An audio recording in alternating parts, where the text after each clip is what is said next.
¿Hice algo mal?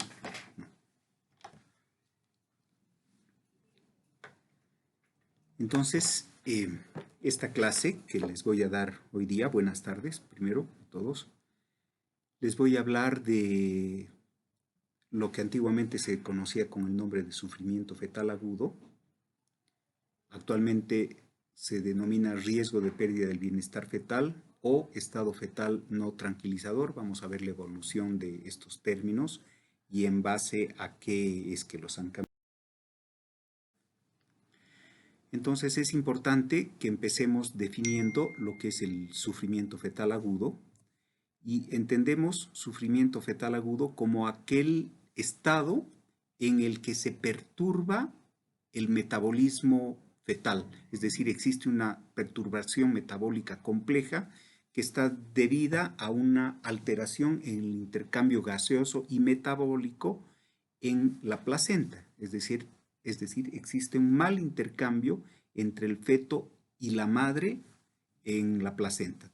No se olviden que el pulmón, el laboratorio del feto es la placenta, ¿no? Esto puede llevar a una alteración de la homeostasis fetal y que puede producir alteraciones tisulares irreparables o finalmente la muerte del feto.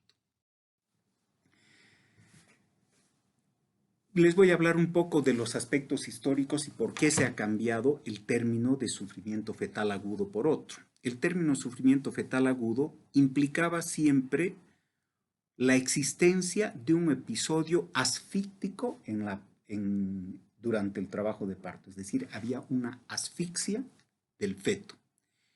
Y tenía que tener como características la presencia de alteraciones en el monitoreo fetal electrónico intraparto o alteraciones en el pH fetal, ¿no? Sufrimiento fetal agudo, presencia de alteraciones en el monitoreo fetal electrónico intraparto o alteraciones en el pH fetal.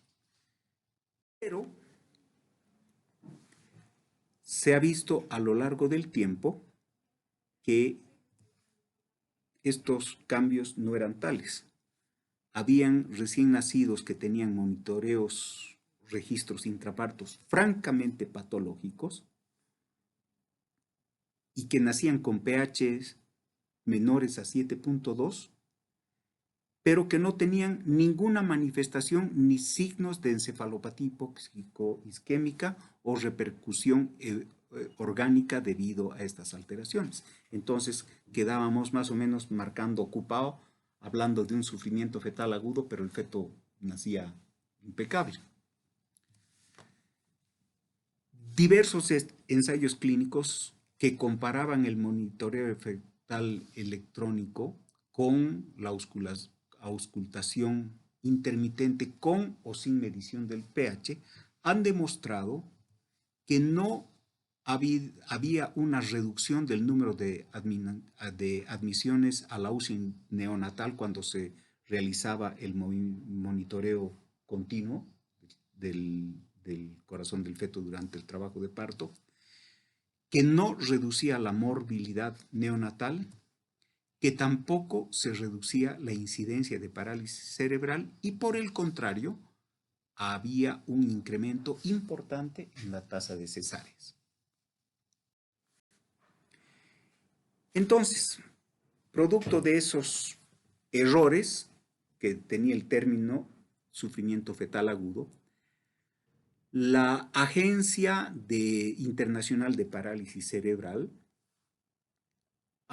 sugirió el año 2007 que se sustituya el término sufrimiento fetal agudo por estado fetal no tranquilizador, por su sigla en inglés, este es el término anglosajón, y los españoles han complicado más la existencia de los pobres estudiantes de medicina, internos, residentes de ginecología y obstetricia y obstetras, aumentando este término, riesgo de pérdida del bienestar fetal. A mi gusto, a mi juicio, todos estos términos todavía son imprecisos y confusos. Y con toda seguridad, en corto plazo, ustedes van a ver que esta terminología va a cambiar, sin lugar a dudas. el estado fetal no tranquilizador es un término demasiado ambiguo, demasiado amplio. ¿Qué es un estado fetal no tranquilizador? Lo que es no tranquilizador para mí puede ser tranquilizador para ti. El riesgo de pérdida del bienestar fetal puede ser riesgoso para ti en tu interpretación y puede ser no riesgoso para mí. Entonces, sin lugar a dudas que estos términos van a seguir cambiando. Todavía son muy imprecisos y no los tenemos que acuñar. Por el momento quedémonos con estado fetal no tranquilizador o riesgo de pérdida del bienestar fetal. Entonces, para entender cuál fetito está en riesgo de sufrir es decir, de perder su bienestar fetal o de tener un estado fetal no tranquilizador, es importante que conozcan la fisiología de la circulación fetal, cuáles son los fenómenos de adaptación del feto para oxigenarse bien y cómo se produce el intercambio gaseoso del feto. Y me voy a detener un poco en estas diapositivas porque esto es fundamental que lo entiendan. Entonces, fíjese este esquema. Voy a cambiar el puntero. Vamos a poner este puntero, creo que se ve mejor, ¿no? Sí.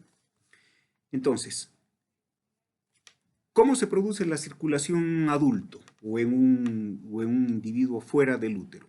La oxigenación se produce a través de la circulación mayor, ¿no es cierto?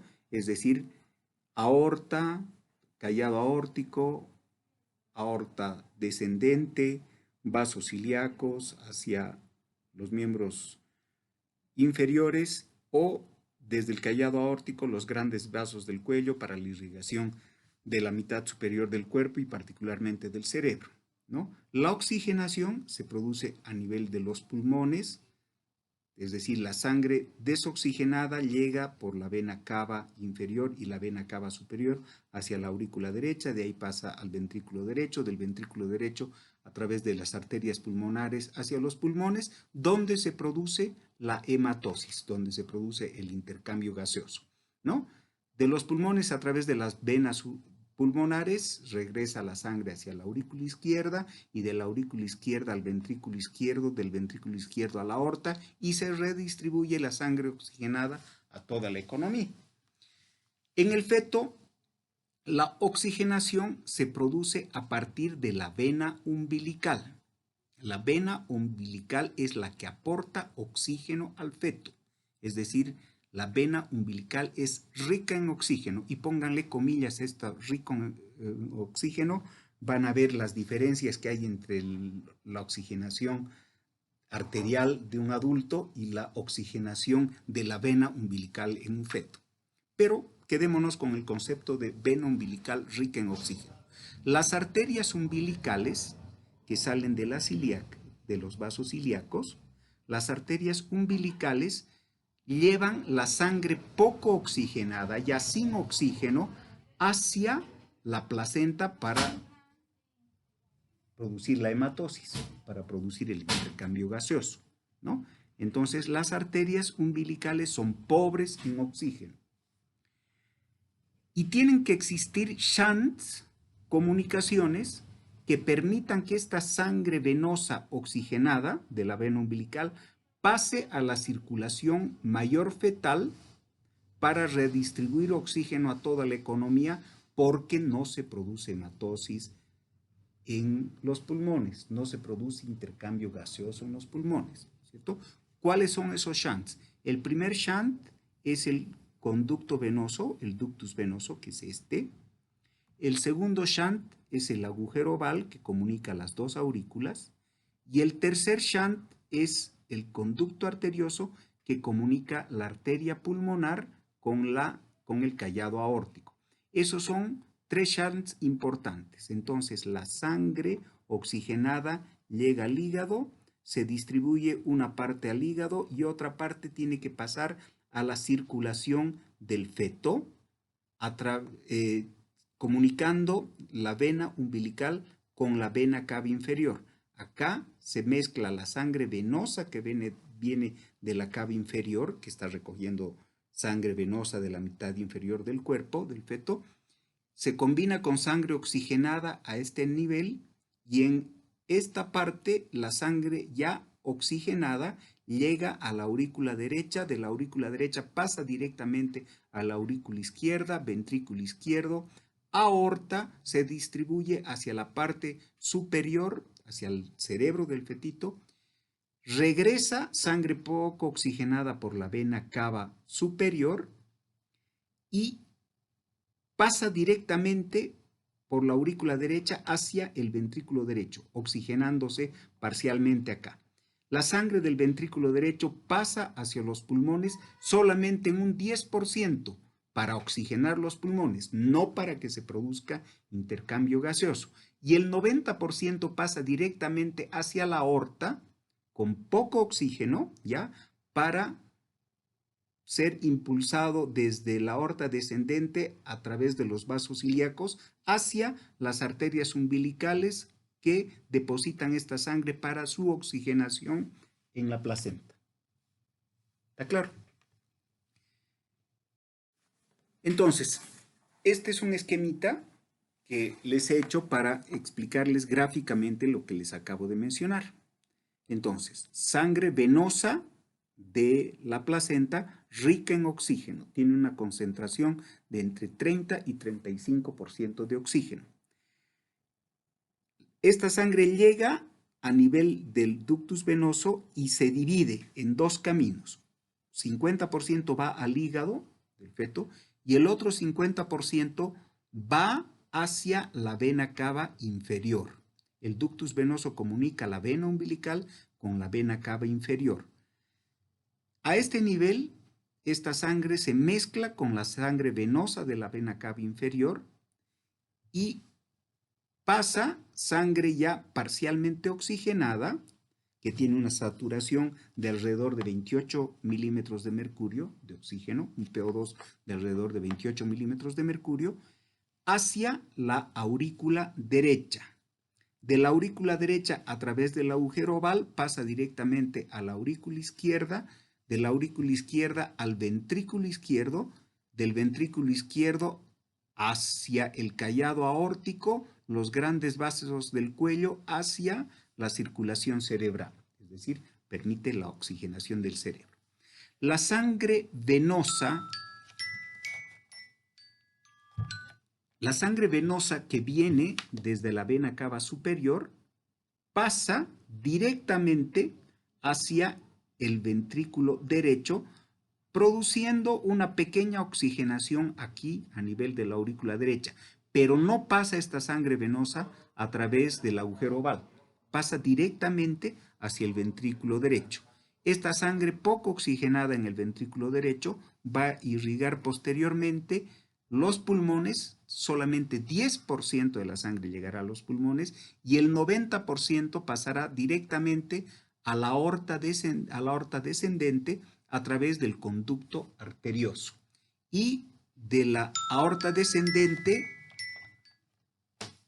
la sangre se eliminará hacia las arterias umbilicales y de las arterias umbilicales a la placenta para producir el intercambio metabólico y el intercambio gaseoso del feto.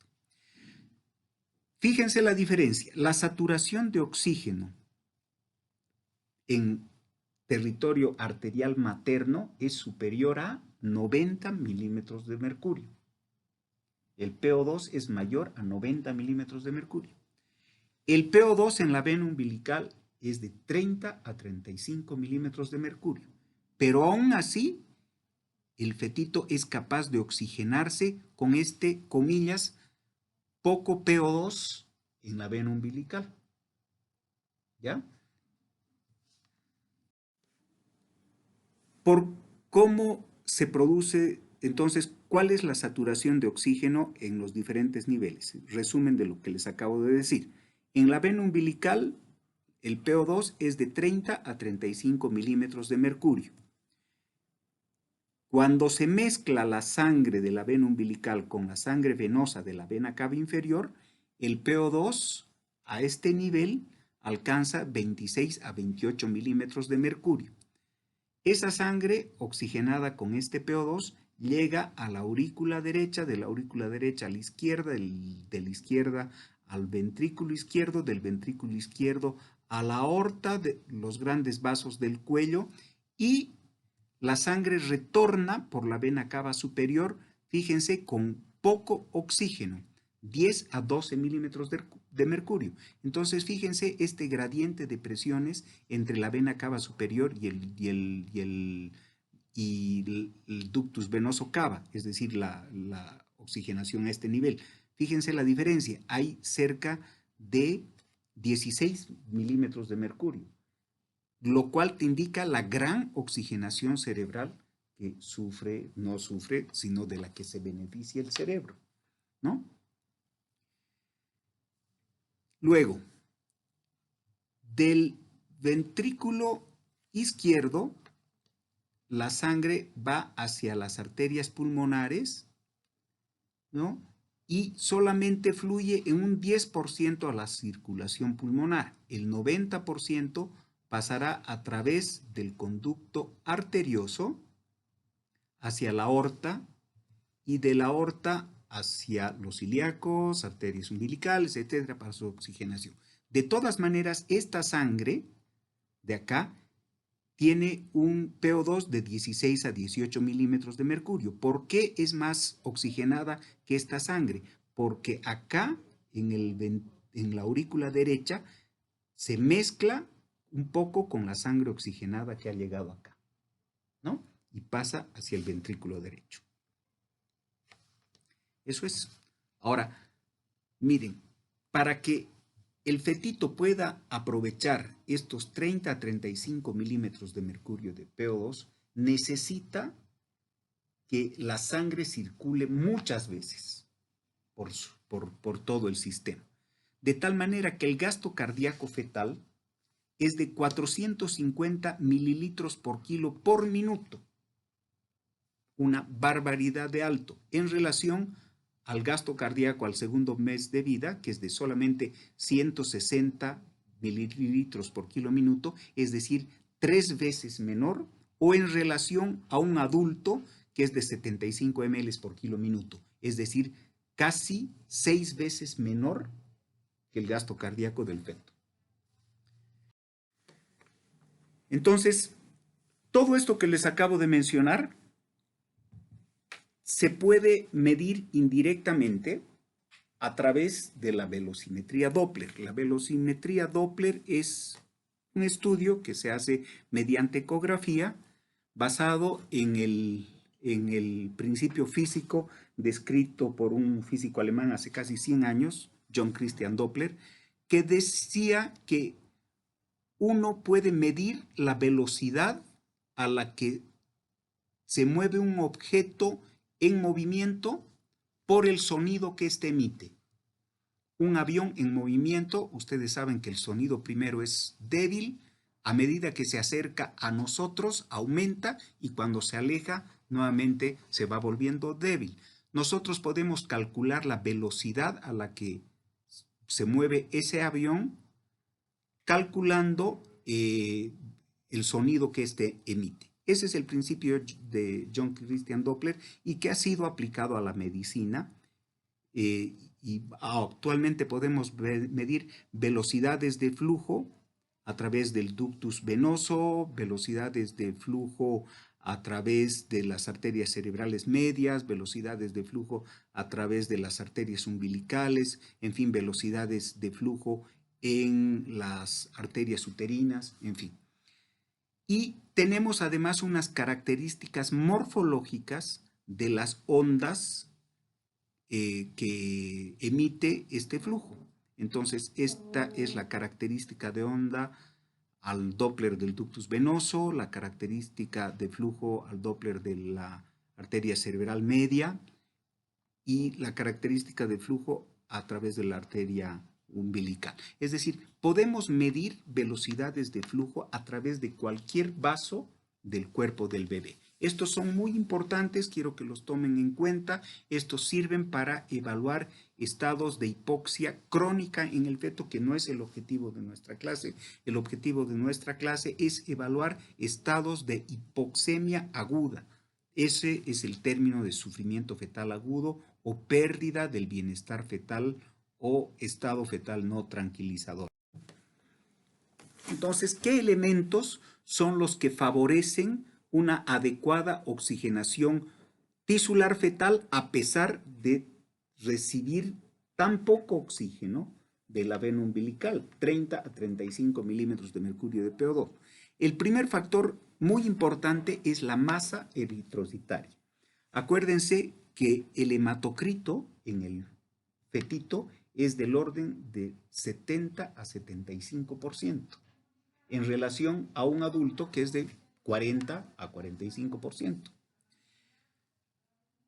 Entonces, tenemos más elementos transportadores de oxígeno, es decir, más taxis que transporten oxígeno hacia los tejidos del feto, más glóbulos rojos.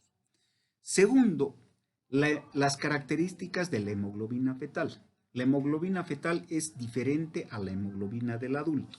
Es una hemoglobina que es mucho más afín por el oxígeno, pero que además es capaz de liberarlo con más facilidad hacia los tejidos. Eso se llama curva de disociación de la hemoglobina. La curva de disociación de la hemoglobina fetal es mayor que la curva de disociación de la hemoglobina del adulto, ¿no?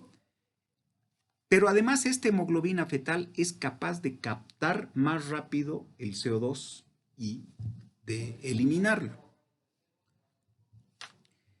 Otro aspecto es la cantidad de veces que se mueve todo el flujo sanguíneo en el feto. La frecuencia cardíaca fetal es alta. En condiciones normales oscila entre los 110 y 160 latidos por minuto.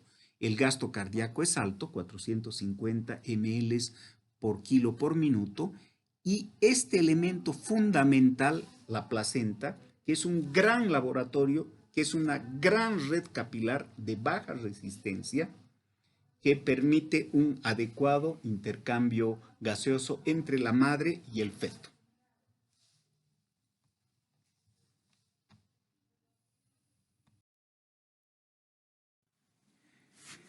Entonces,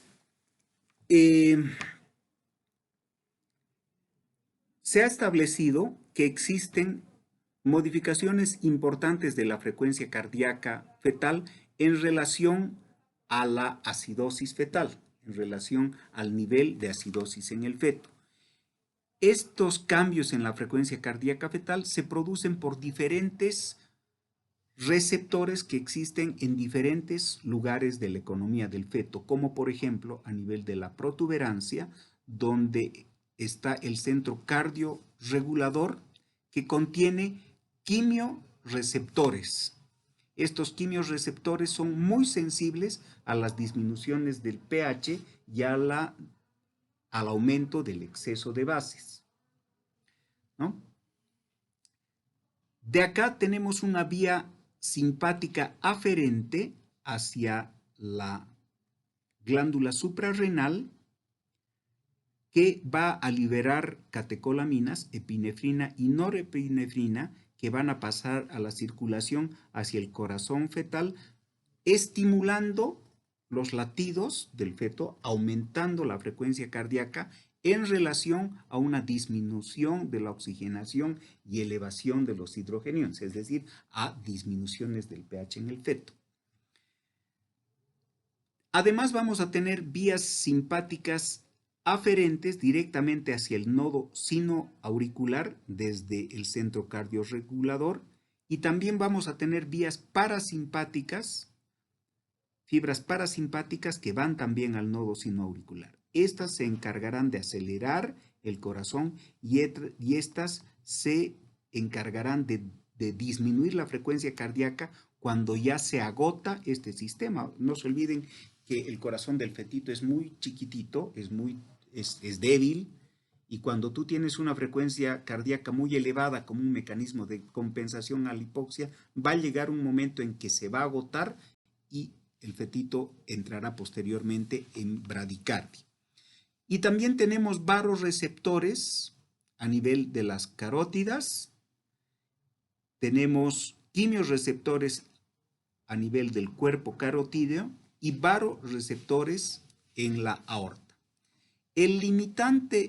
La limitante importante de la frecuencia cardíaca fetal y su relación con la acidosis fetal es la edad gestacional.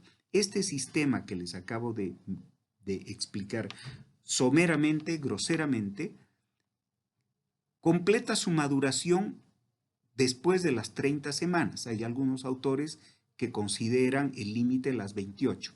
Quedémonos con la limitante entre las 28 y 30 semanas. Menos de esta edad gestacional no sirve, el sistema es inmaduro. Más de esta edad gestacional, ahí empieza la utilidad real de la auscultación de la frecuencia cardíaca fetal y su correlación con la acidosis. Entonces, se han buscado diferentes métodos para evaluar la respuesta del corazón del fetito a la acidosis. Al final de cuentas nos interesa evaluar la acidosis del feto durante el trabajo de parto y cuándo esta acidosis puede producirnos daño tisular. Entonces, uno de ellos es el monitoreo de la frecuencia cardíaca fetal durante el trabajo de parto. Es un monitoreo cuya gran ventaja es su fácil realización. Es un método poco invasivo, ¿no? Y muy fácil de realizar. Vamos a ver cuáles son las limitantes que tiene más adelante. El segundo método para evaluar es el Doppler, es medir la velocidad de flujos a través de los vasos sanguíneos. Acuérdense ustedes que la distribución de flujos en el feto es similar a la distribución de flujos de un adulto que se ha choqueado, que está en estado de shock. Es decir, existe una vasodilatación central, órganos nobles, corazón, cerebro, y una vasoconstricción periférica, priorizando órganos nobles. Disminuye la perfusión a riñones, disminuye la perfusión a la piel y por tanto en el caso fetal también aumentan los índices, disminuye la perfusión por vasoconstricción a nivel de las arterias umbilicales.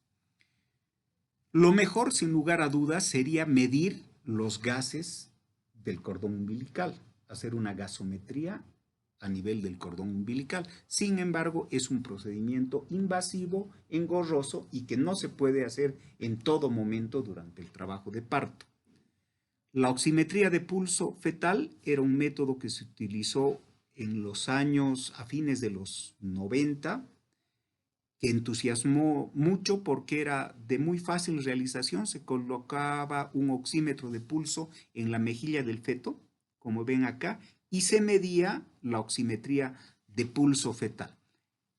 Su utilidad duró muy poco tiempo y al final de cuentas el fabricante dejó de producir el elemento porque primero que era demasiado costoso y también tenía una gran limitante de resultados.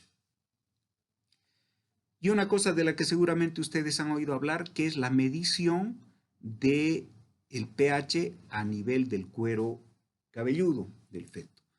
¿Cuáles son las limitantes de la medición del pH a nivel del cuero cabelludo? Uno, la contaminación con sangre materna.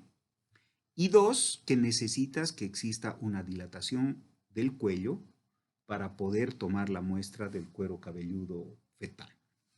Entonces, la mayor parte de estos métodos han sido abandonados para la monitorización de un trabajo de parto y nos hemos quedado con el monitoreo electrónico fetal intraparto, es decir, el registro externo de la actividad cardíaca del feto, ¿no? Y que lo registramos en un papel logarítmico. Esa clase ya se las han dado del monitoreo fetal electrónico, no voy a hacer demasiado hincapié en esto, pero esto nos permite una correlación del estado acidótico o no del feto con la frecuencia cardíaca.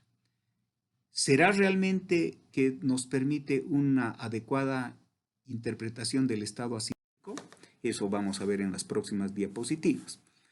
Entonces, ¿cuáles son los problemas que se han establecido por el monitoreo fetal en el afán nuestro de evitar la encefalopatía hipóxico-isquémica? Si bien tiene una alta sensibilidad, el método, tiene una muy baja especificidad. Es poco específica. Muy sensible, pero poco específico. Segundo, y tal vez esto sea lo más importante, existe mucha variación entre observadores e incluso en el mismo observador.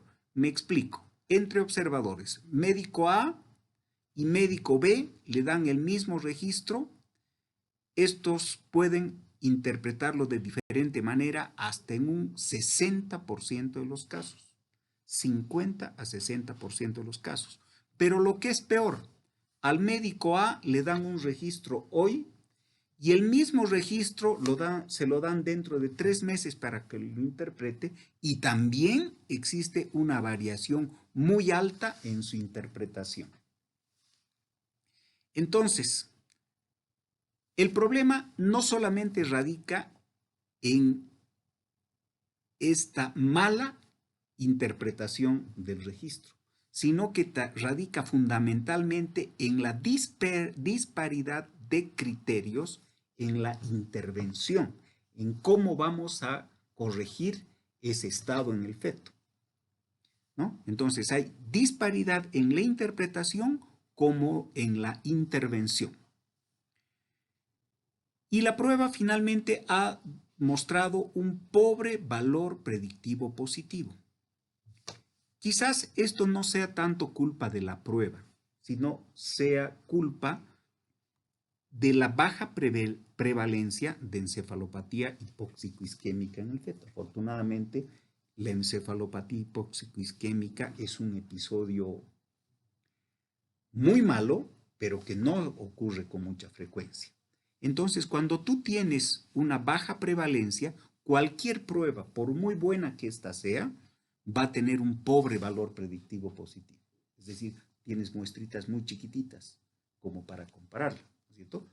Es decir, baja prevalencia, pobre valor predictivo de la prueba, por muy buena que ésta sea. Entonces, muchas veces sacamos, producto de todo esto, sacamos fetos que creíamos acidóticos, pero no están acidóticos, y realizamos más cesáreas de las que se debieran realizar y las que se realizaban antes. Entonces, la pregunta que cabe acá es, ¿está bien que hagamos esto? Que saquemos fetos que creíamos acidóticos y no están. ¿Está bien que realicemos más cesáreas? ¿Qué queremos? ¿Queremos sacar fetos que no estén acidóticos o queremos sacar fetos que ya estén acidóticos y con daño tisular irreversible?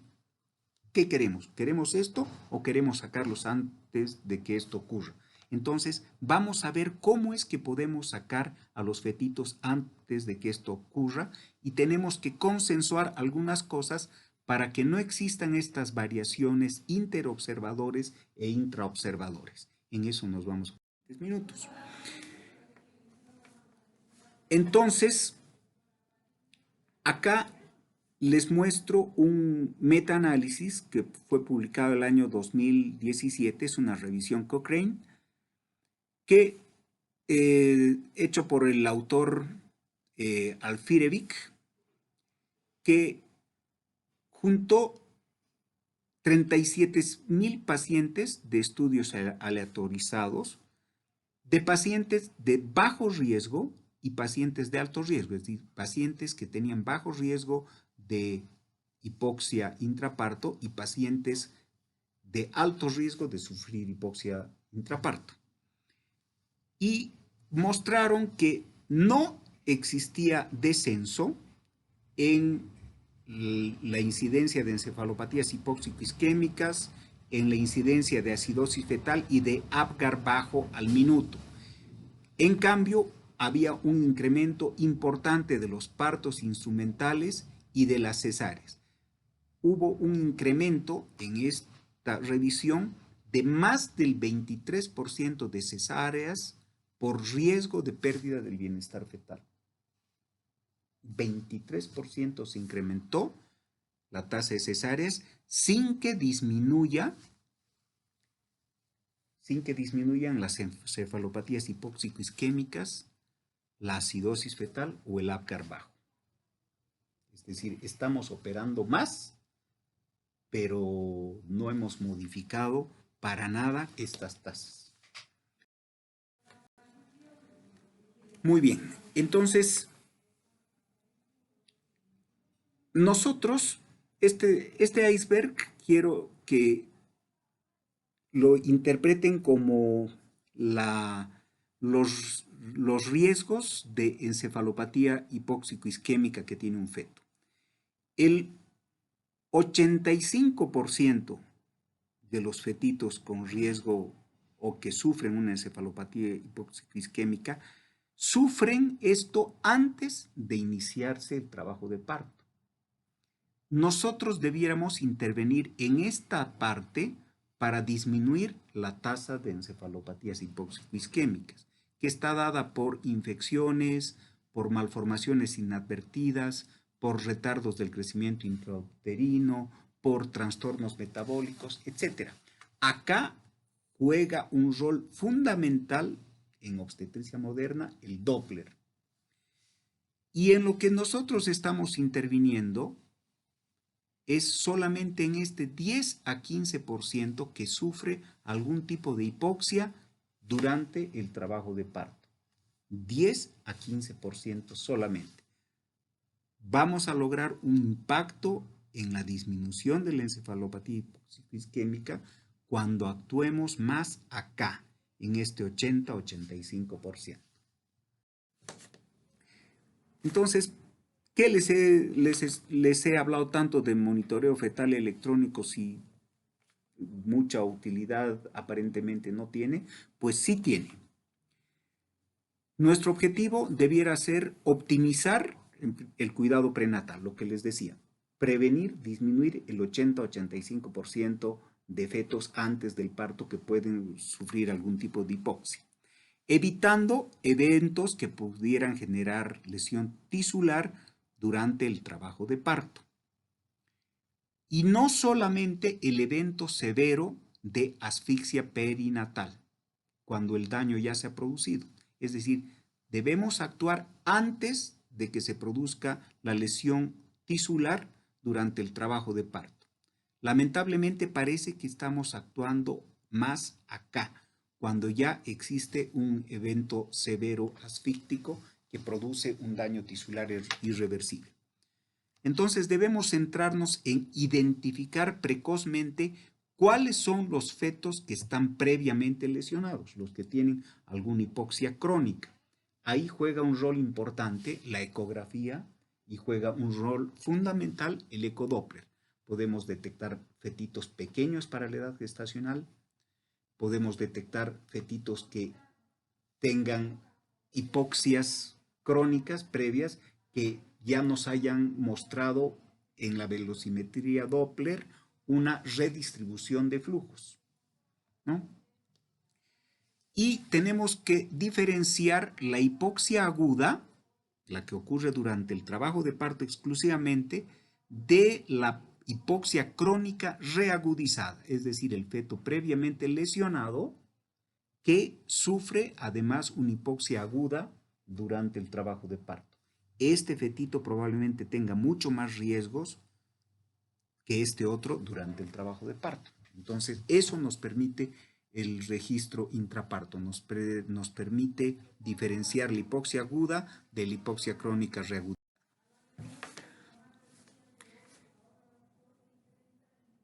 ¿Cómo podemos utilizar el monitoreo electrónico fetal para optimizar el desenlace neonatal? Primero, debemos establecer pautas, normas para reconocer e interpretar adecuadamente el trazado cardíaco que estamos realizando. Entonces es importante que identifiquemos y prevengamos eventos de acidosis fetal, que conozcamos muy bien cuál es la fisiopatología de la acidosis metabólica del feto y cuál es su relación con la frecuencia cardíaca fetal, lo que les expliqué hace un momento. Y debemos establecer registros de inicio temprano, estandarizados y además que nos establezcan intervenciones precisas, adecuadas. ¿Qué necesitamos para eso? Clasificaciones claras de cuál es un registro que está malo. Establecer listas de chequeo. La memoria es frágil, como van a ver más adelante, entonces es importante que tengamos listas de chequeo. Esto tiene, esto no tiene, esto es correcto, esto no es correcto, y hagamos un listado de lo que está mal para emitir una alerta en el equipo tocoquirúrgico que nos está acompañando. Debemos establecer protocolos, protocolizar exactamente qué es lo que vamos a hacer ante un episodio asfíctico.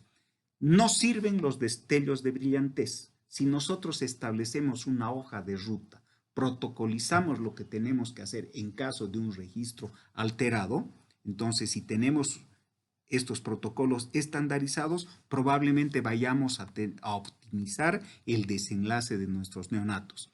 Y esto es muy importante. Debemos, en cuanto tengamos una señal de alerta, activar una respuesta del equipo tocoquirúrgico que nos acompaña. Eso incluye anestesiólogos, enfermeras, otros obstetras, etc. ¿Cuál es la fisiopatología de la acidemia fetal? Tiene 4 etapas la acidemia fetal. La primera etapa es la etapa de hipoxemia. Disminuye el PO2 en sangre fetal o en sangre materna. Eso es hipoxemia, disminución del PO2 en sangre fetal o en sangre materna. ¿Qué es hipoxia? Disminución de la oxigenación a nivel tisular. Esto ya implica una disfunción tisular, ¿no? Implica la activación de vías alternativas metabólicas para generar energía. Tercero, la acidosis metabólica. Estas vías alternativas, la glucólisis anaerobia, por ejemplo, va a generar la formación de ácido carbónico y la liberación de hidrogeniones. Eso inicialmente producirá una acidosis respiratoria.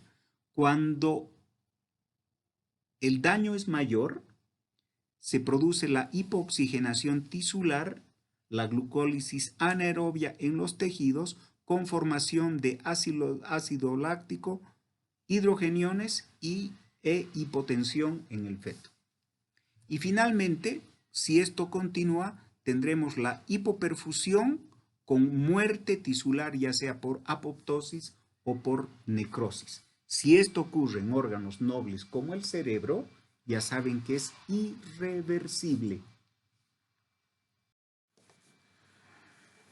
Bueno, esta es la clasificación que van a encontrar ustedes en algunos libros de lo que era el sufrimiento fetal agudo. Se clasifica por su aparición en agudo o crónico. Nosotros nos estamos centrando específicamente en esto. El sufrimiento fetal crónico es tema de otra clase. Ahí van a hablar de retardos de crecimiento intrauterino y de otras cosas más. El sufrimiento fetal agudo puede ser primario cuando ocurre exclusivamente durante el trabajo de parto, o puede ser crónico reagudizado durante el trabajo de parto, que este es un sufrimiento fetal agudo secundario, o bien puede ser secundario a algunas intervenciones que realizamos nosotros, como por ejemplo la analgesia de parto con hipotensión en la madre, ¿no? Y por su origen podemos dividirlo. Esta es la clasificación que a mí más me gusta. Podemos dividir el sufrimiento fetal agudo de origen materno, de origen fetal y de origen funicular.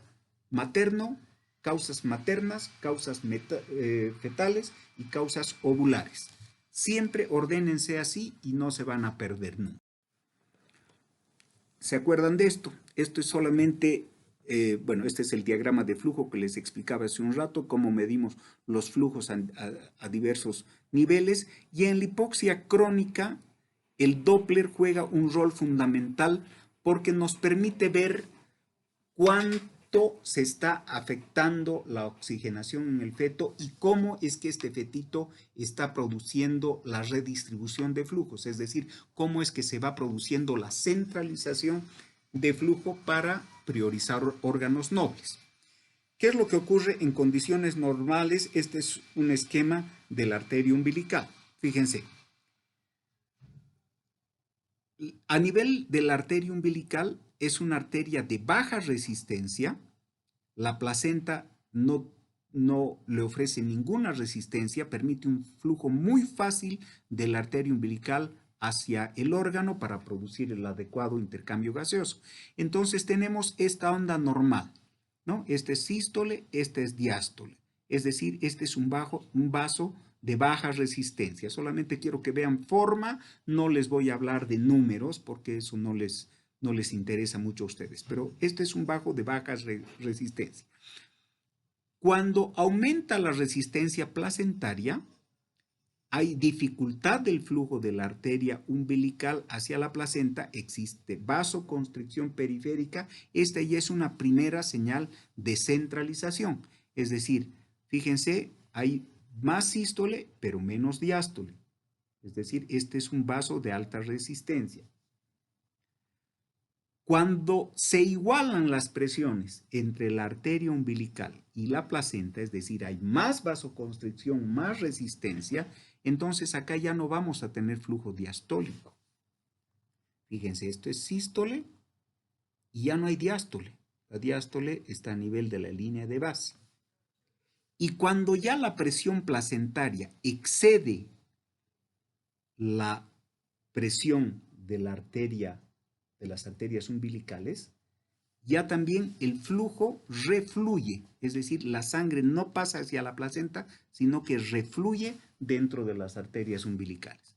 Fíjense, sístole y flujo diastólico reverso, está por debajo de la línea de base. ¿Se fijan?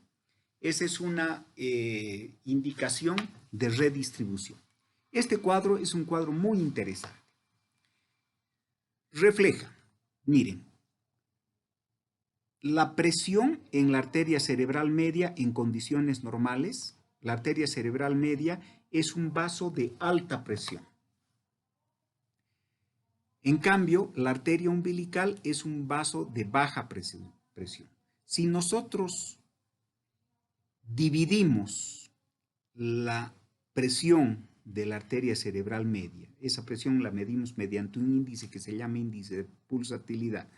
Si dividimos esto entre esto, vamos a tener en condiciones normales un índice o ratio cerebro-placentario que es alto. Es decir, la presión normal, el índice de pulsatilidad en la arteria cerebral media es de 2, en la arteria umbilical es 0.8. 2 dividido entre 0.8 es mucho más de 2, es más alto de 2, ¿no? Entonces, esto nos habla de una relación cerebroplacentaria normal. A medida que va existiendo la redistribución de la que les hablo, va disminuyendo la presión en la arteria cerebral media, es decir, la arteria cerebral media se va dilatando para recibir una mejor perfusión. En cambio, la arteria umbilical se va contrayendo, hay vasoconstricción periférica. Entonces, esta resistencia baja de la arteria umbilical va aumentando paulatinamente a tiempo que la presión en la arteria cerebral media va disminuyendo paulatinamente porque se va dilatando, hasta que se encuentran en este punto, cuando la presión o índice de pulsatividad de la arteria cerebral media es similar a la de la arteria umbilical, este cociente será igual a 1. Este es el punto de quiebre. acá es donde nosotros debiéramos intervenir, ¿no? Esto puede ocurrir, podemos diagnosticarlo nosotros o prevenirlo nosotros mediante un Doppler varias semanas antes de que ocurra una situación asfíctica importante. Cuando ya nos pasamos de esto, la presión de la umbilical es más alta que la presión de la cerebral media, este cociente, esta relación cerebro-placentaria, será menor de 1 y es un signo inequívoco de hipoxia tisular. Significa intervenga ya, haga algo ya. La tocografía, la cardiotocografía, nos diagnostica un evento en esta etapa. Es decir, nos indica un evento asfíctico agudo, no un efecto asfíctico crónico. Eso nos los mide mejor el Doppler. ¿Ya? Eso quiero que entiendan. Esto es tema de otra clase, pero es importante para la evaluación del sufrimiento fetal crónico. Entonces vamos a ver qué es lo que ocurre durante el trabajo de parto. Y en eso vamos a centrarnos los siguientes.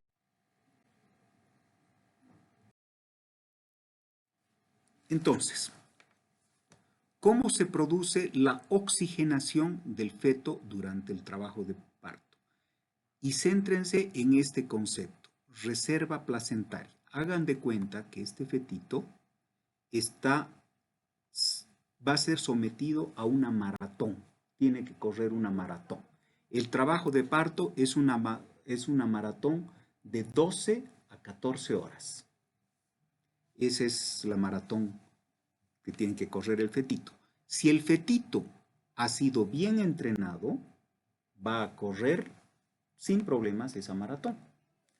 Pero si el fetito no ha tenido, entre comillas, un entrenamiento correcto, ha sufrido algún evento asfíctico en forma crónica, su reserva placentaria, su reserva de oxígeno, este es el concepto de reserva placentaria, va a ser baja. Entonces, ¿cómo es que se produce la oxigenación del feto durante el trabajo de parto? Ustedes saben que el principal nutriente, la gasolina con la que nosotros generamos energía, es la glucosa, ¿ya? Que en el ciclo de Krebs, en condiciones de oxígeno, es decir, en presencia de oxígeno, se va a producir lo que se llama la glucólisis aerobia, produciendo ATP, que es energía, adenosintrifosfato o energía. Este ciclo produce 28 ATPs, ¿no? El producto final de este metabolismo aeróbico va a ser agua y dióxido de carbono que pasará a la placenta para ser eliminado por los tejidos maternos, ¿no? Ahora, ¿qué es lo que ocurre durante la contracción? Durante la contracción se ocluye la oxigenación hacia el feto. Disminuye la eliminación del CO2 hacia territorios maternos. Por tanto, existe una acumulación de ácido carbónico y de hidrogeniones. Entonces, el feto sufre una hipoxemia transitoria, que una vez que cesa la contracción, estos hidrogeniones y el ácido carbónico se eliminará fácilmente hacia la placenta y la circulación materna con la recuperación del flujo y la eliminación de los elementos que les acabo de mencionar, con normalización del pH. Eso ocurre en condiciones fisiológicas, es decir, el fetito está bien entrenado, tiene una adecuada reserva placentaria, las contracciones uterinas, si bien son periodos cortos de hipoxia, pero tienen poca frecuencia, de tal manera que permiten una adecuada recuperación del feto. Ahora, ¿qué pasa si la contracción uterina es permanente? se va afectando entonces la reserva placentaria. No existe oxigenación y por tanto la glucosa pasa a una vía alternativa para generar energía. Entonces, ese es el llamado metabolismo anaerobio en ausencia de oxígeno, con generación de ácido láctico en los tejidos. Además, recuerden que la vía anaeróbica de glucólisis genera menos energía, genera solamente 2 ATPs. Habrá una mayor producción de ácido carbónico y de hidrogeniones, y si este proceso no se corta acá, terminaremos con una hipoxia tisular y daño tisular fetal irreversible, daño fetal. Estas dos diapositivas quiero que se las graben muy bien. Si ustedes entienden bien estas dos diapositivas, están hechos y van a entender todo lo que viene más adelante.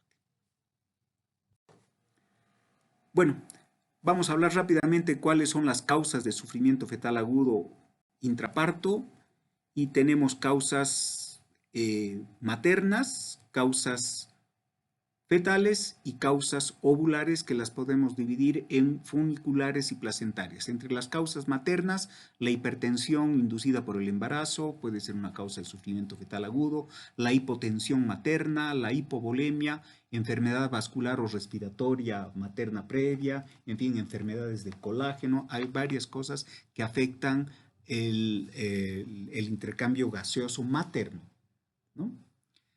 Causas fetales, la anemia fetal, como en casos de enfermedad hemolítica perinatal, arritmias cardíacas fetales, uso de drogas, alteraciones cromosómicas, procesos infecciosos, enfermedades del TORCH que les van a dar en pediatría, o malformaciones, sobre todo malformaciones cardíacas, donde existe alteración en los shunts que les acabo de comentar, que favorecen la oxigenación fetal. Y funiculares, es decir, alteraciones del cordón, como son los procúbitos y prosidencias de cordón, que son la salida del cordón a través por debajo de la presentación, es decir, por debajo de la cabeza.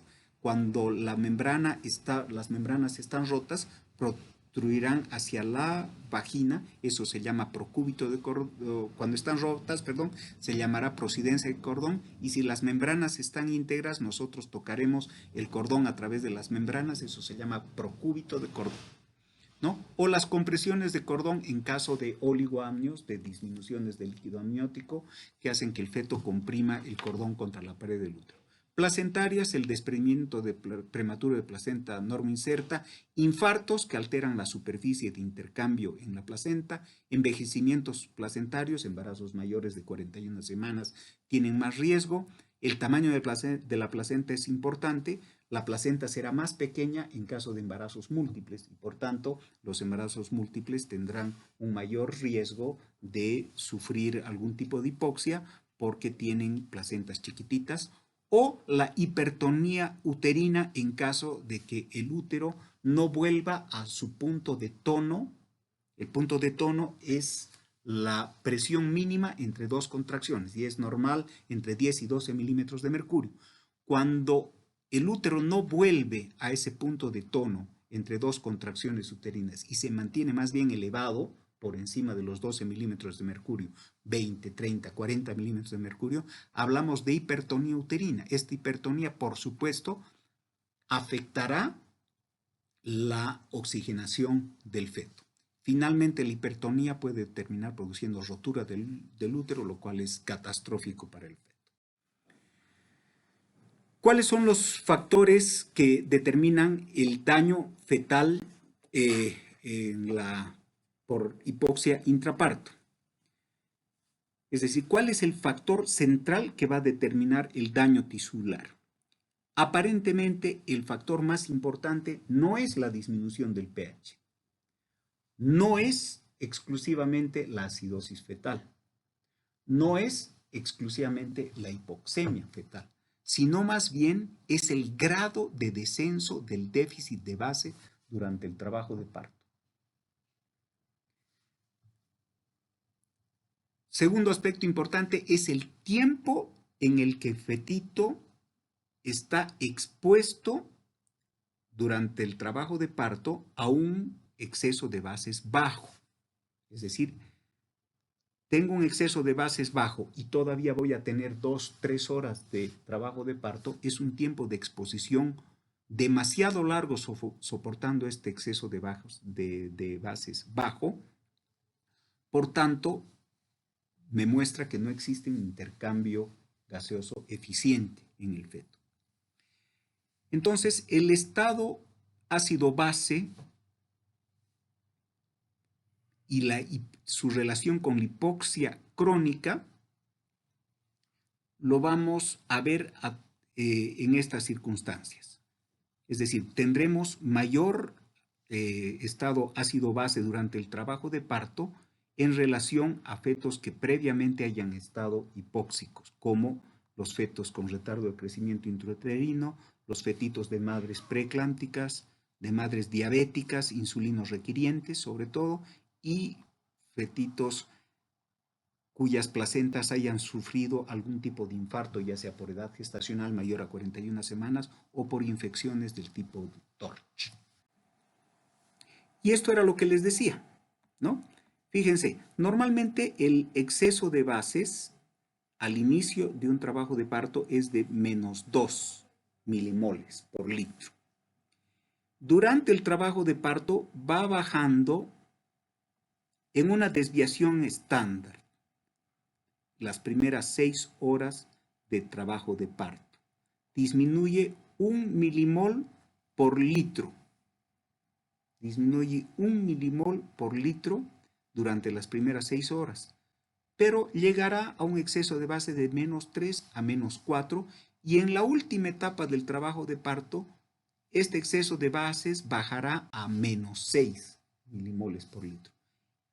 Esto es en condiciones fisiológicas y acá no pasa nada. Acá no hay riesgo de hipoxia tisular y de daño tisular. El problema está acá, cuando el exceso de bases está por debajo de 12 milimoles litro. Con este exceso de bases se produce irreversible e indefectiblemente un daño permanente con injuria de tejidos fetales, sobre todo de tejidos cerebrales. Esta es la línea de corte. A esto es a lo que no debemos llegar. Y menos exponer al fetito a un tiempo prolongado de este déficit de exceso de bases.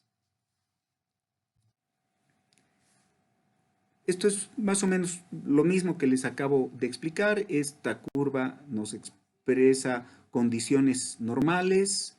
Este es un fetos sospechosos y esto son fetos severamente comprometidos, donde el exceso de bases, fíjense, está muy cerca de menos 12 milimoles. Entonces, es acá probablemente donde nosotros tenemos que intervenir. Evitar que lleguemos a esto. Es en esta etapa donde nosotros tenemos que intervenir para tener buenos resultados perinatales. Entonces, la encefalopatía hipóxico-isquémica intraparto es la manifestación inequívoca de acidosis metabólica fetal. Si nosotros medimos gases arteriales, tendremos fetitos que tienen un pH menor de 7 y un exceso de bases de menos de 12 milimoles por litro, como les he dicho. El ácido láctico estará por encima de 10. Tendremos la presencia de una encefalopatía neonatal moderada o grave en recién nacidos mayores de 34 semanas. ¿Por qué hacemos hincapié en esto? Tenemos que descartar que este pH menor de 7 y este exceso de bases menor de 12 haya sido ocasionado, por ejemplo, por la prematuridad, no necesariamente por el trabajo de parto, sino por la prematuridad del feto. La parálisis cerebral debe ser de tipo tetraplégica o bien de tipo disquinética, hemi o tetraplégica. Eso van a ver en pediatría, pero estas son las características de la encefalopatía hipóxico-isquémica intraparto. Y debemos descartar otras etiologías, como enfermedades metabólicas, genopatías o infecciones que sean las causantes del daño a tisú. Hablemos ahora específicamente del monitoreo fetal intraparto. Entonces, debemos evaluar en todo monitoreo fetal intraparto estos 4 elementos que ya se los han dado anteriormente en la clase de monitoreo fetal electrónico, que son la frecuencia cardíaca fetal basal, la variabilidad, las aceleraciones y las desaceleraciones. Entonces, ¿qué es la frecuencia cardíaca fetal basal? Es la frecuencia cardíaca fetal en condiciones basales, es decir, en ausencia de contracciones. Acá, por ejemplo, en ausencia de contracción, marcaremos el punto mínimo y acá el punto máximo en ausencia de contracción. Entonces, todo lo que está entre esas dos líneas, trazamos una línea intermedia, esa será nuestra frecuencia cardíaca fetal basal. Las oscilaciones entre el máximo y el mínimo de lo que acabamos de marcar, eso nos habla de la variabilidad. La frecuencia cardíaca fetal basal es entre 110 y 160 latidos por minuto, esa es la frecuencia cardíaca fetal basal, medidas en un tiempo mínimo de 2 minutos por un periodo de 10 minutos. Hablamos de taquicardia fetal cuando los latidos exceden los 160 durante más de 10 minutos o de bradicardia fetal cuando los latidos bajan por debajo de 110 minutos por un periodo mayor de 10 minutos. ¿Qué es la variabilidad? La variabilidad son oscilaciones normales de la frecuencia cardíaca fetal basal. Entonces, ustedes marcan un punto mínimo acá y un punto máximo acá, por ejemplo, trazan líneas paralelas y este intervalo que hay entre la línea superior y la línea inferior, esa es la variabilidad de los latidos cardíacos. La variabilidad normal o variabilidad moderada también se llama, es entre 5 y 25 latidos por minuto. Establece en forma inequívoca la interrelación entre el sistema simpático y parasimpático. Una variabilidad normal siempre nos habla de un bienestar del sistema nervioso central fetal y de un feto con un sistema nervioso central maduro. Por eso es que no tiene mayor validez el registro antes de las 28 semanas. Existen, este es un nuevo concepto, ciclos de sueño fetal, de sueño vigilia. Eso se llama cycling y es vamos a ver más adelante, es un signo invariable de bienestar del feto. La variabilidad es muy sensible a los cambios ácido-bases, por tanto, es el primer predictor de hipoxemia fetal, la variabilidad alterada. Hay algunos medicamentos que nos pueden variar la variabilidad, como los opioides, el sulfato de magnesio, la betametasona. Entonces, la variabilidad se mide desde el pico hasta la base como la amplitud en pulsaciones por minuto. Es decir, esa es la variabilidad minuto a minuto, se llama. Existe otra variabilidad que se mide latido a latido, pero para eso necesitas un registro muy sensible que te marque latido a latido. Y nosotros marcamos en el papel logarítmico, también les han dado en la clase anterior, marcamos, registramos, el monitoreo que hacemos es con el papel corriendo a 1 centímetro o máximo 3 centímetros por minuto. Entonces no es tan fidedigno como para ver variabilidad latido a latido. Entonces la variabilidad que vemos nosotros es minuto a minuto. Ya saben, la moderada o normal es entre 6 y 25 latidos. Tenemos la mínima, 5 latidos por minuto, la ausencia de variabilidad cuando prácticamente solamente vemos una línea isoeléctrica y marcada cuando es superior a 25 latidos por minuto. Les decía que es el parámetro tal vez más importante de bienestar o mala oxigenación del mesencéfalo. Nos establece un adecuado equilibrio entre el sistema parasimpático y simpático. 98% de los fetos con variabilidad moderada, es decir, con variabilidad normal, tienen un Apgar mayor a 6 con un pH superior a 7.2, es decir, un pH normal. el valor predictivo negativo, es decir, la probabilidad de que el feto no sufra, o sea, la probabilidad de que el feto no tenga una encefalopatía hipóxica isquémica es superior al 99%, es decir, tenemos 99% de probabilidades de un desenlace fetal favorable, ¿no? Cuando la variabilidad está disminuida, tenemos una posibilidad de que un 30 a 35% de estos fetitos tengan un desenlace adverso con un pH menor de 7 y un exceso de bases menor de 12. Entonces, variabilidad moderada, 6 a 25 latidos por minuto, establece excelente correlación en la oxigenación del mesencéfalo, y un equilibrio parasimpático-simpático. En cambio, cuando tenemos variabilidad ausente, mínima o variabilidad marcada, vamos a tener que un 35% de estos fetitos pueden tener un desenlace desfavorable con pHs acidóticos y un exceso de bases inferior a 2. Este es un nuevo concepto, que es lo que les mencionaba antes, el cicling o ciclo sueño-vigilia. Y este es el trazado normal de donde, fíjense, hay una variabilidad amplia, ¿no? Hay una amplísima variabilidad. Este registro, cuando usted se encuentra en este registro, tienen que estar absolutamente tranquilos. Quiere decir que el fetito está muy bien. Es un signo de bienestar neurológico con ausencia de hipoxia y acidosis. El valor predictivo negativo es mayor al 99%, es decir, la posibilidad de que el fetito tenga un desenlace adverso es menor al 1%.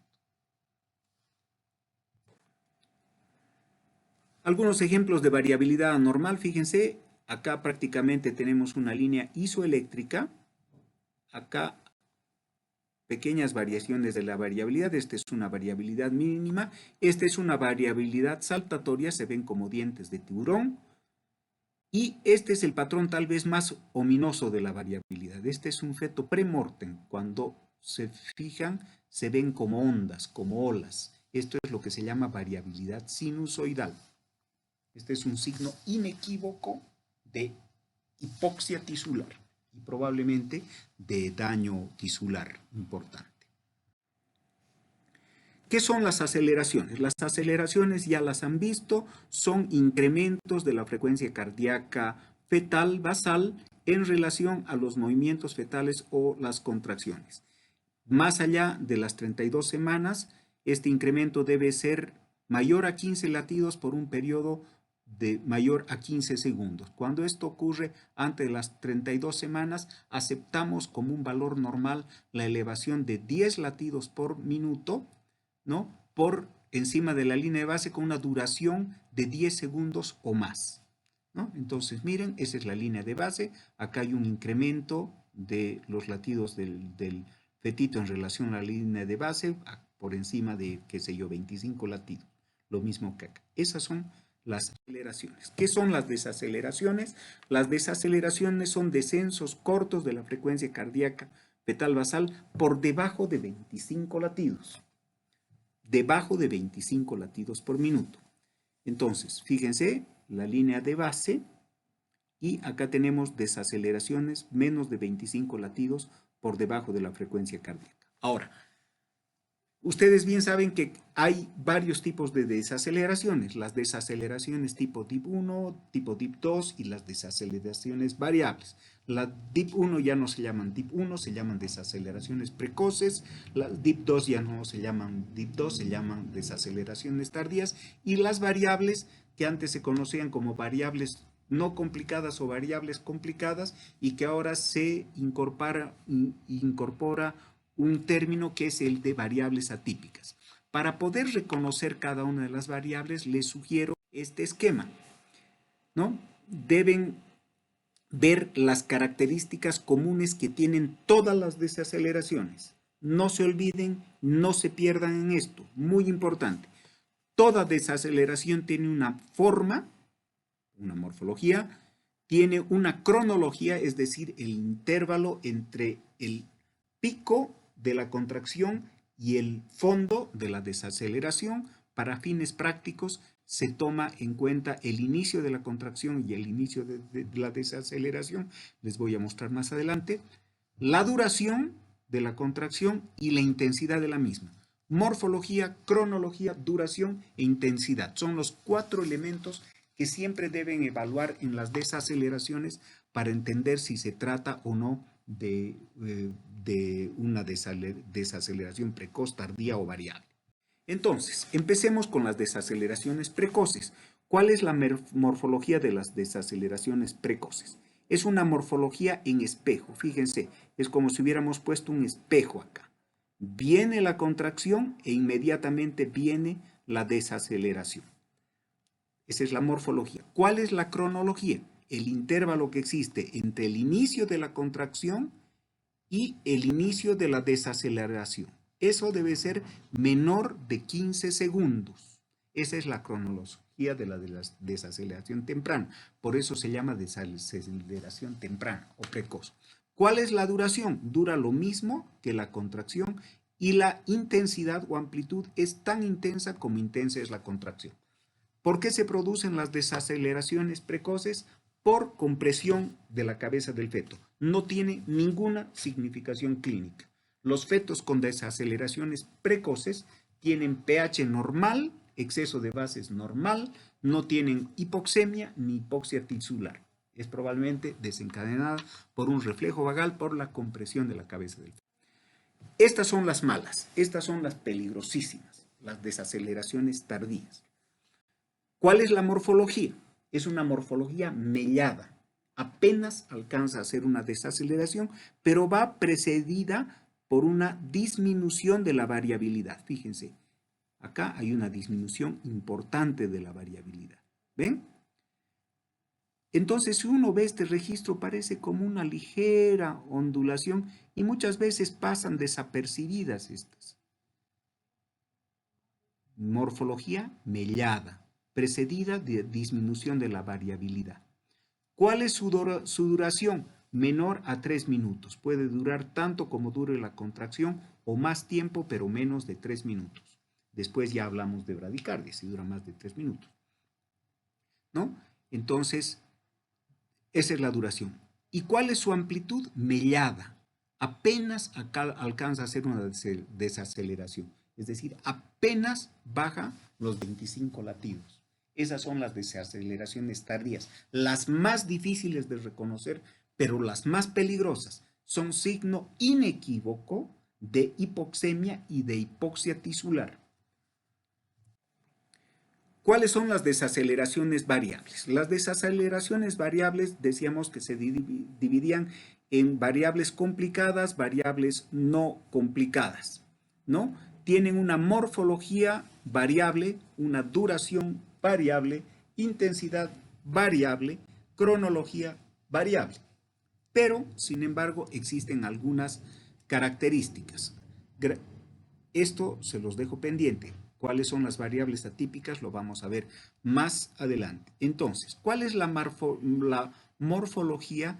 Volvamos atrás, tiene como 2 hombros, ¿ven? Acelera, desacelera, recupera rápidamente, acelera y vuelve a la basal. Tiene una morfología, si ustedes quieren, en M, como una letra M.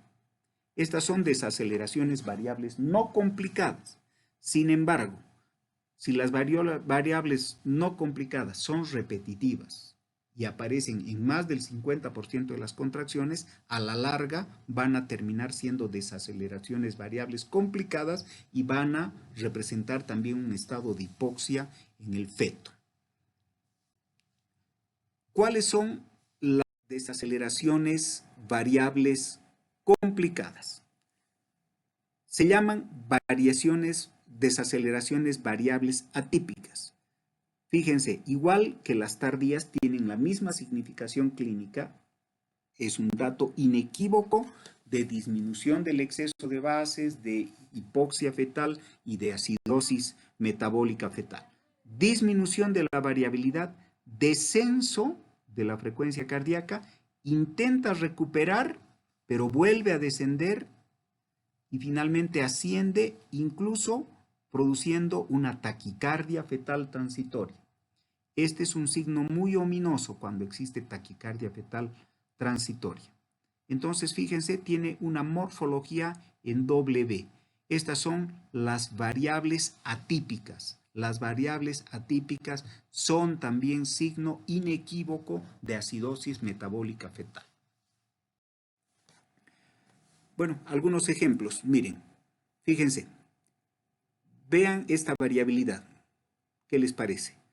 Parece una variabilidad tipo sinusoidal, ¿ven? Se ve como un sinusoide, ¿no? Acá hay un descenso de la frecuencia cardíaca, intenta recuperar, nuevamente desciende y recupera lentamente con la variabilidad sinusoidal. Pronóstico malo, signo inequívoco de hipoxia tisular fetal. Este otro registro, obviamente, este ya es una grosería. Miren, baja la frecuencia, intenta recuperar, vuelve a bajar, vuelve a subir y tiene periodos de elevación transitoria. ¿Ven? Periodos de taquicardia transitoria. Estas son variables atípicas, probablemente producidas porque el bebé no tiene intervalos entre contracciones donde pueda recuperar su oxigenación. Fíjense, tiene 1, 2, 3, 4, 5, 6, 7, 8 contracciones en 10 minutos. Obviamente el punto de tono del útero está muy subido y el feto tiene una disminución de su oxigenación. Entonces, lo importante es cómo vamos a interpretar este registro. Y existen varias agrupaciones que han establecido criterios para la interpretación adecuada de los registros. Tenemos la interpretación del Colegio Americano de Ginecólogos Obstetras, que las divide en 3 categorías. La categoría 1 es un registro tranquilizador, es un registro normal, y la categoría 3 es un registro patológico. La 2 no es ni 1 ni 3, pero debemos estar alerta. Tenemos la clasificación de FIGO del año 2015 y la clasificación de la NICE del año 2017, que las divide en normal o no patológica, sospechosa, igual a la grado 2, y patológica, francamente patológica, igual a la de grado 3. La que ustedes quieran utilizar. Pueden utilizar la del Colegio Americano, la de FIGO o la de la NICE. Lo importante es que sí utilicen un criterio para saber interpretar qué están viendo. Entonces, esto era lo que les decía, ¿no? La categoría 1 del Colegio Americano de Ginecólogos y Obstetras tiene una línea de base entre 110 y 160, tiene una variabilidad moderada, no existen desaceleraciones variables o desaceleraciones tardías, pueden existir desaceleraciones precoces o estas pueden estar ausentes, y existen aceleraciones en relación a las contracciones o estas pueden estar ausentes. Siempre tienen que estar, para considerar un registro como categoría 1, todas estas características presentes. La categoría 3, ¿no?, es una categoría que nos habla de un feto invariablemente acidótico. Entonces tendremos una ausencia, una línea de base, es decir, una frecuencia cardíaca fetal basal baja, por debajo de 110, tendremos una variabilidad silente o variabilidad disminuida, tendremos desaceleraciones tardías recurrentes, tendremos desaceleraciones variables recurrentes. Finalmente, cuando se agota el sistema de compensación del feto, tendremos bradicardia o un patrón sinusoidal. Acidosis, exceso de bases menor a 12, sáquelo. Categoría 2 no es ni esto, pero nos permite establecer una alerta, es decir, alertar al equipo de que tenemos un feto que probabliche sea acidótico. No tengo claro que esté acidótico, pero sí probablemente, entonces tengo que activar una alerta con todo mi equipo toxológico. Esta es la de la FIGO, que es más o menos lo mismo que les acabo de hablar. Como les digo, la que ustedes quieran utilizar es una clasificación correcta. No voy a repetir esto porque ya lo acabamos de ver. Es más o menos lo mismo. Y esta es la de la NICE. Esta diapositiva la he sacado de un doctor colombiano, profesor de la Universidad de Valle de Colombia. Ellos utilizan los criterios de la NICE para la interpretación de su registro cardiotocográfico.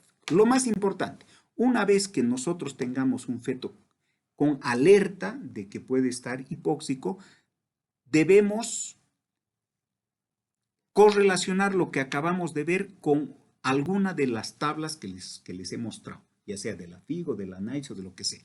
Acuérdense, la memoria es frágil. Entonces es importante que siempre grábense en sus celulares, grábense esta clase, tengan las tablas en sus celulares para que comparen lo que están viendo con lo que dicen las tablas. Utilicen la clasificación que ustedes quieran, con la que se sientan más cómodos. Es importante que utilicen listas de chequeo para interpretar el monitoreo, identificar, es decir, averiguar antecedentes que puedan haber desencadenado una hipoxia crónica en el feto. Por ejemplo, la madre tiene lupus eritematoso sistémico y es hipertensa. Es muy probable que sí haya desencadenado una hipoxia crónica en el feto. Fíjense cómo está la frecuencia cardíaca fetal basal, fíjense cómo está la variabilidad, vean si existen desaceleraciones, clasifíquenlas, acuérdense, morfología, cronología, duración, intensidad. Esas son las 4 características que siempre tienen que ver para ponerle un apellido a las desaceleraciones. Y no se queden solos, no digan yo sé todo, con esto me quedo y para mí el feto está bien. No, pregunten a un colega. Idealmente siempre debe haber una doble valoración. Solicite doble check, active la alerta, avísele a otro obstetra, vean los dos el registro y alerten a todo el equipo que probablemente estén frente a un feto hipoxémico.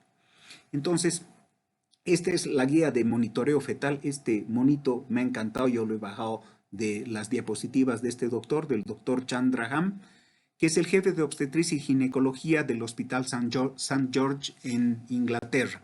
Entonces, él basa la interpretación del registro cardíaco fetal en la fisiología de la respuesta fetal a la hipoxia.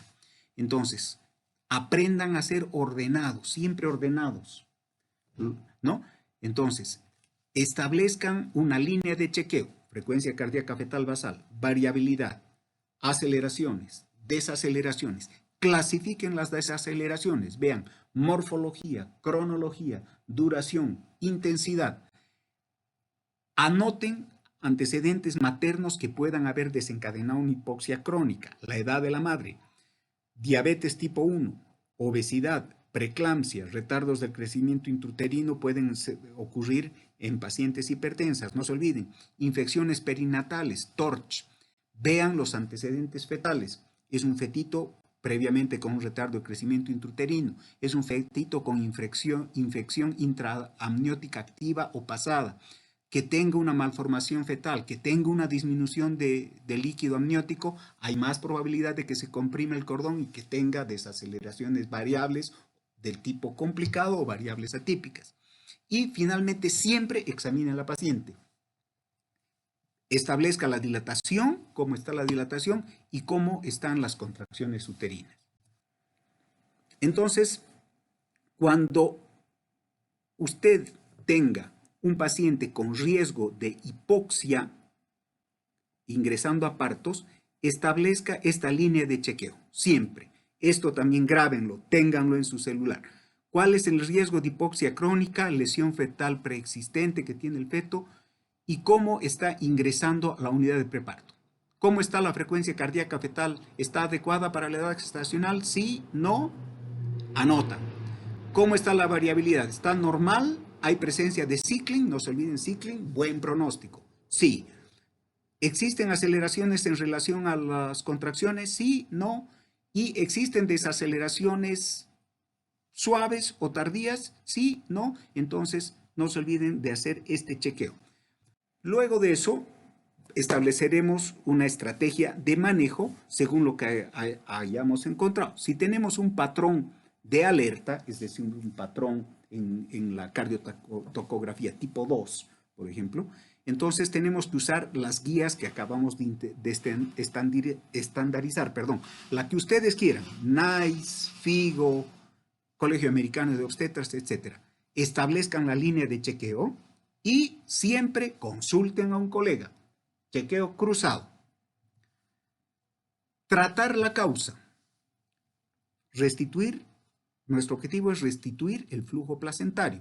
Podemos administrar tocolíticos, podemos corregir la presión arterial materna, en caso de que la madre haya recibido analgesia y se haya hipotensado, y debemos corregir el efecto Poseiros, que es el efecto de compresión de la aorta durante la contracción uterina por el peso del útero.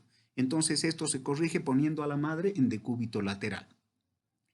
Solamente está indicada la restitución de oxígeno materno cuando existe hipoxia materna demostrada o existe una desaturación materna. Si no hay esto, no hay indicación de oxigenación materna. No aporta nada la oxigenación de la madre si no hay unas de estas dos condiciones.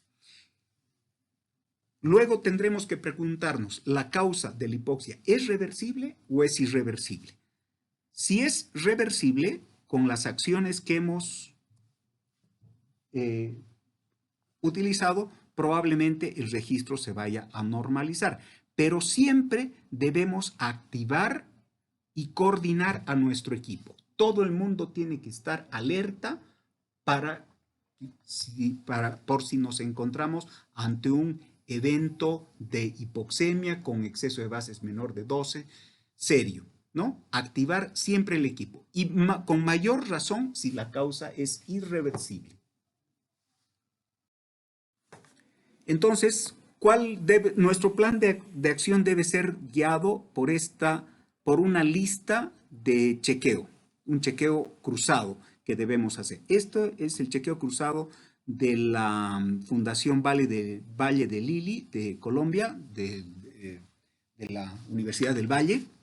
Entonces, ante una categoría 2 sospechosa, debemos activar al equipo de atención. ¿Hemos activado? Sí, no, tiquear. ¿La paciente ha sido valorada por 2 ginecólogos? Sí, no, tiquear. Iniciar reanimación fetal in útero. ¿Qué debemos hacer? Cambie de posición al decúbito lateral. Suspenda el uso de uterotónicos, oxitocina, dinoprostona, misoprostol, etc. Pase un bolo de líquidos endovenoso, 300 cc de cristaloides o solución Hartmann, y si hay evidencia de hipotensión materna. Cuarto, uso de norepinefrina si la hipotensión es secundaria a la analgesia epidural durante el trabajo de parto. Oxigene a la madre sí y solo si tiene indicación por hipoxia materna, si no, no. Establezca si la causa es reversible o no es reversible. No se olvide, haga tacto vaginal y determine un plan de acción. Vuelva a valorar en no más de 15 minutos en un estado sospechoso. Pero si tenemos ya una paciente francamente acidótica, con un registro que está en una categoría 3, entonces debemos activar el equipo de respuesta, valorar siempre por 2 ginecólogos, iniciar la reanimación fetal in útero, iniciar maniobras de reanimación fetal in útero en los primeros 3 a 6 minutos, cambiar de posición, suspender el uso de uterotónicos, pasar en bolo los 300 cc de cristaloides que acabamos de decir, usar norepinefrina si ha sido por analgesia epidural, oxígeno materno únicamente cuando hay evidencia de hipoxia, y el caso debe ser resuelto en no más de 9 minutos. En 9 minutos se debe tener clara la vía de nacimiento, la que sea más rápida y segura. Ojo, no estoy diciendo cesárea, la más rápida. De repente en una paciente con dilatación completa encajada en espinas +3, más rápido sea hacerle un forceps que hacerle una cesárea. El forceps lo resuelven en 15, 30 segundos. La cesárea, entre que se prepare todo el equipo, se haga todas las cosas, se demora mucho más tiempo, y el tiempo en obstetricia lamentablemente se paga con neuronas ajenas. Entonces, ¿qué nos permite la protocolización? Nos permite optimizar resultados perinatales. Desde la alerta debemos interpretar adecuadamente el registro. Posteriormente tenemos que hacer una reanimación adecuada. Fíjense, en todas partes les he puesto el término reanimación. No es partir corriendo con la paciente a quirófano. Los resultados perinatales son mejores cuando uno hace una reanimación in útero. Y finalmente, toma de decisiones. El objetivo final, disminuir la probabilidad de acidosis fetal. Eso era lo que les quería comentar, les agradezco mucho. Siempre tenemos que tratar de darle un balón de oxígeno a nuestro fetito que está haciendo esta maratón. Las preguntas que tengan, por favor, escríbanme con toda confianza al chat. Estaré toda la semana atento para resolverles sus dudas. Ya está.